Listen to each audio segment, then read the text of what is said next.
ایک حدیث مبارکہ میں آتا ہے اور یہ روایت سیدنا حسن لانو سے ہے، وہ فرماتے ہیں کہ جو بندہ نماز کے بعد آیت الکرسی کی تلاوت کر لیتا ہے وہ اگلی نماز تک اللہ کی سپرداری میں آ جاتا ہے۔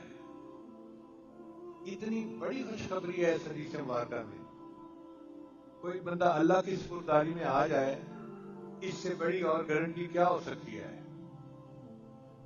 اللہ فرماتے ہیں اِن يَنْصُرْكُمُ اللَّهُ فَلَا غَالِبَ لَكُمْ، اگر اللہ تمہاری مدد کرے تو کوئی تم پر غالب نہیں آ سکتا۔ اب ہم پریشان پھرتے ہیں گھر کی وجہ سے، رزق کی وجہ سے، بے برکتی کی وجہ سے، اور اس کا علاج نبی علیہ السلام نے ہمیں بتلا دیا۔ ایک عمل ہے اور چھوٹا بھی نہیں، ایک ہی آیت ہے، اس کے پڑھنے سے انسان اللہ کی ذمہ داری میں آ جاتا ہے۔